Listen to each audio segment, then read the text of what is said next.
Assalamualaikum warahmatullahi wabarakatuh. Selamat pagi anak-anak semua. Bagaimana kabarnya hari ini? Nah, hari ini Bu Guru buatkan video pembelajaran untuk semuanya ya. Juga untuk kelompok mentari maupun kelompok surya. Di sini Bu Guru akan menjelaskan materi tema 4, subtema 2 yaitu tentang kewajiban dan hakku di sekolah. Nah, pada muatan bahasa Indonesia, kita akan menentukan bagaimana cara kita memberikan saran. Masih ingat?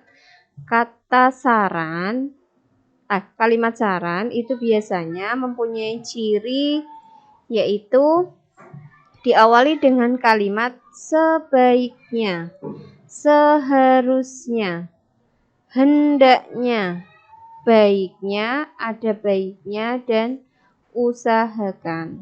Itu beberapa ciri kalimat saran yang menggunakan kata tersebut. Nah, anak-anak kemarin juga Bu Guru sudah berikan materi waktu kalian masuk. Ini hanya Bu Guru ulas sebentar saja. Itu tadi tentang kalimat saran. Nah, kalimat saran itu dapat disampaikan secara lisan maupun tertulis. Jika disampaikan secara lisan, maka yang pertama itu pahami terlebih dahulu masalah yang terjadi.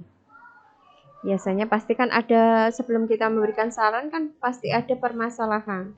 Yang kedua, pikirkan cara menyelesaikan masalah yang paling tepat. Kemudian yang ketiga, awalilah kalimat menggunakan kata sebaiknya, seharusnya, hendaknya, baiknya, ada baiknya, semestinya, atau usahakan. Yang terakhir, ucapkan kalimat saran dengan jelas dan sopan serta sikap yang santun.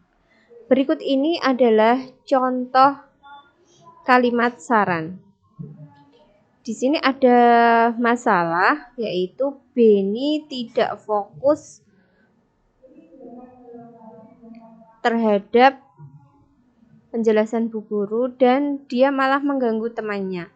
Maka saran yang baik yaitu seharusnya Beni fokus memperhatikan penjelasan Ibu Guru dan tidak mengganggu teman yang lain. Itu tadi contoh kalimat saran. Nah, ada lagi kalimat saran itu bisa dibuat menggunakan peta pikiran. Nah, ini namanya peta pikiran. Peta pikiran itu dibuat dengan bentuk bagan atau diagram.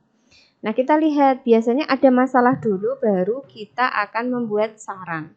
Di sini masalahnya Rio mendapatkan nilai ulangan yang jelek karena malas belajar. Nah, bagaimana saran yang baik untuk Rio? Maka diberikan saran seharusnya Rio rajin belajar agar mendapatkan nilai yang bagus. Nah, mudah ya untuk membuat kalimat saran dan kalian Bu Guru perhatikan semuanya sudah baik dalam membuat kalimat saran, hanya terkadang masih lupa kata sebaiknya, seharusnya itu harus ada dalam kalimat saran. Nah, kemudian kita menuju ke muatan matematika. Muatan matematika kali ini kita akan membahas pengurangan dua bilangan yang hasilnya sudah diketahui. Nah, perhatikan contoh berikut ini. Linda membawa kue ke sekolah. Linda membagikan kue kepada teman-temannya. Kue yang tersisa sebanyak 4 buah. Berapa banyak kue mula-mula dan berapa banyak kue yang dibagikan kepada teman? Nah, ini yang sudah diketahui adalah hasilnya yaitu 4 buah. Nah, supaya kalian lebih mudah, kalian buat seperti ini. Kita tentukan menggunakan bilangan A, B, dan C. Seperti pada video yang kemarin Bu Guru kirim lewat YouTube, di situ ada penjelasannya bahwa kalau kita menentukan A, B, dan C itu akan lebih mudah memahaminya. Nah, sekarang Bu Guru kasih contoh. Tadi Linda kan mempunyai sisa kue 4. Bagaimana kita menentukan bilangan A dan bilangan B? Nah, caranya jika kita menentukan bilangan A itu harus lebih besar dari bilangan C. Ya. A itu harus lebih besar dari bilangan C. Karena bilangan C itu diketahui 4, berarti bilangan A itu harus di atas angka 4. Bisa 5, bisa 6, bisa 7, dan seterusnya. Contohnya Bu Guru di sini tentukan 18. Nah, bagaimanakah kita menentukan bilangan B? Caranya, Guru pakai rumus seperti ini.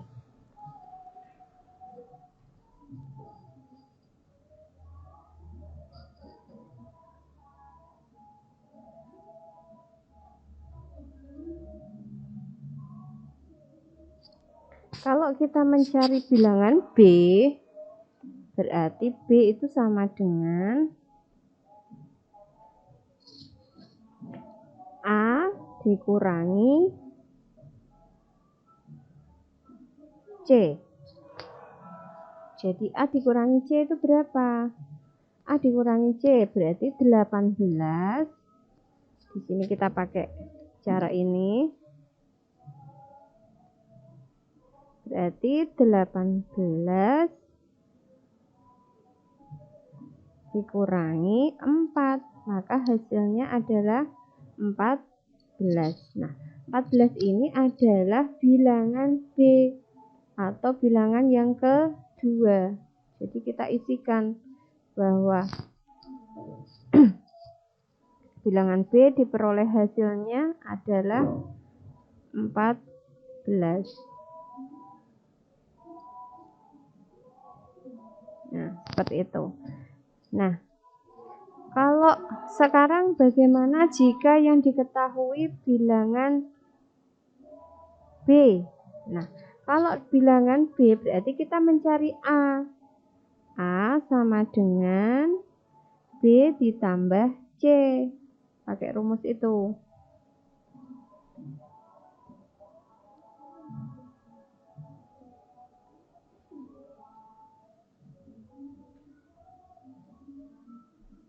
Guru kecilkan dulu biar kelihatan.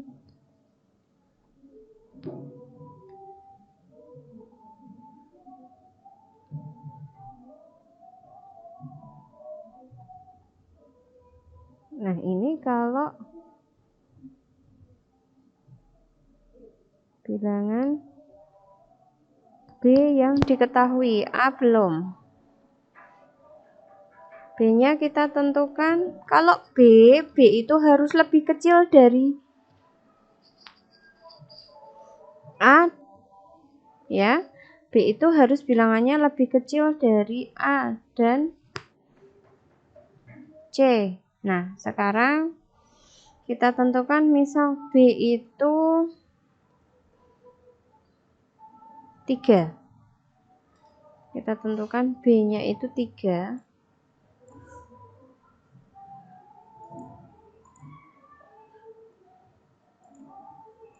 Nah, sekarang bagaimana menghitungnya? Berarti tadi rumusnya kan kalau mencari A itu kan B ditambah C. Berarti 3 ditambah C.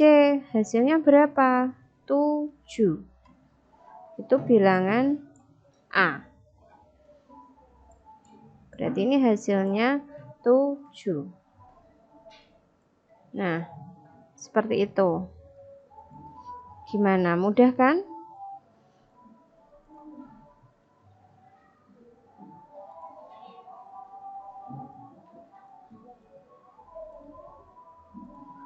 Kira-kira anak-anak sudah bisa memahami untuk pengurangan dua bilangan yang hasilnya sudah diketahui.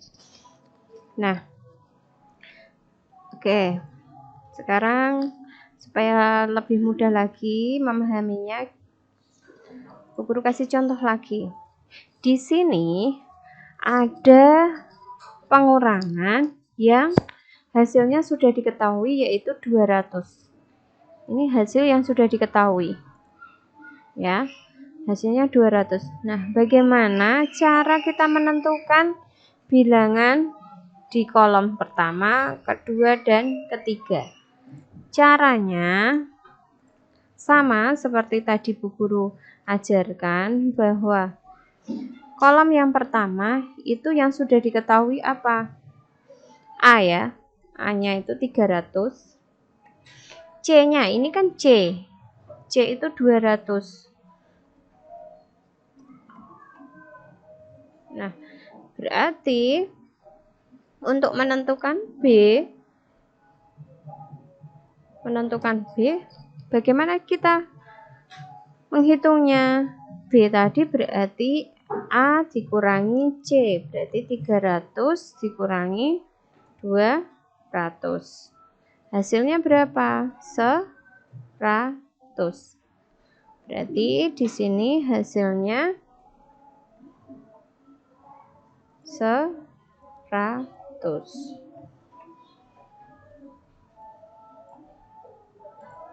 Nah, sekarang yang kolom kedua. Kolom kedua itu adalah yang diketahui B. A-nya kosong. B-nya adalah 200. Nah, hasilnya C-nya kan 200. Nah, sekarang kalau kita mencari B, itu berarti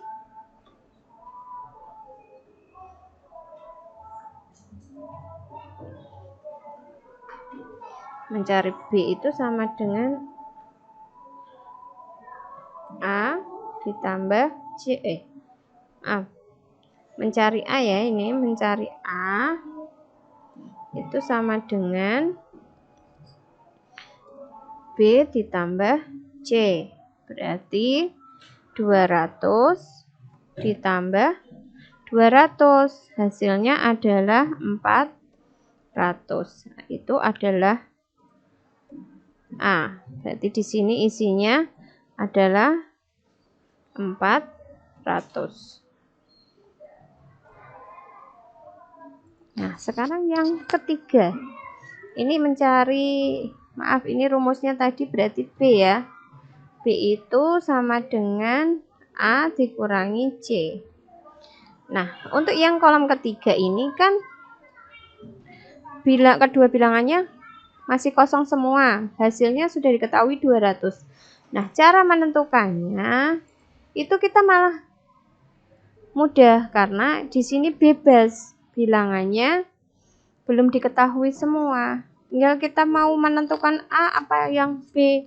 Nah, kalau kita tentukan A, berarti kita tentukan dulu kalau A tadi harus lebih besar dari yang C. Berarti A kita tentukan dulu A-nya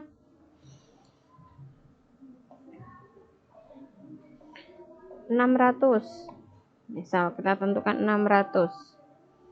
Berarti kalau kita mencari B, kalau A sudah diketahui kan mencari B. B sama dengan A dikurangi C. Berarti cara penyelesaiannya 600 dikurangi berapa yang hasilnya 200. Berarti 600 dikurangi 200 hasilnya 400. Itu bilangan B untuk mengisi yang kolom ketiga. Ini berarti ketemu 400. Nah, seperti itu. Jadi kalau dua-duanya kosong, tentukan salah satu dulu. Salah satu itu boleh yang A atau bilangan yang B. Kalau yang A berarti kita pakai rumus Yang B berarti kan kosong, kita pakai rumus A dikurangi J. Kalau kita bilangan yang diketahui adalah B, maka kita mencari A. Rumusnya B ditambah C. Nah, seperti itu cara cara pengurangan dua bilangan yang hasilnya sudah diketahui. Nah, kalau kalian sudah paham, berarti nanti kalian kerjakan tugas ini.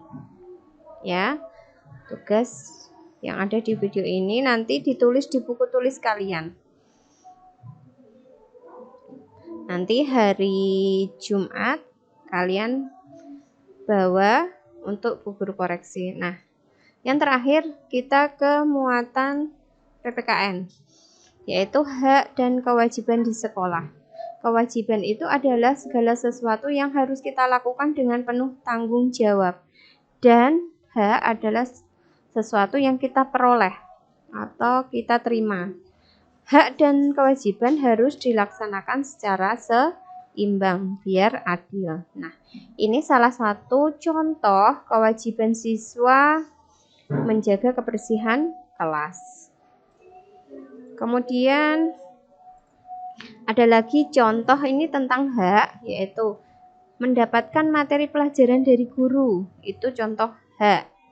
Kemudian mengikuti ulangan di kelas. Itu juga contoh hak.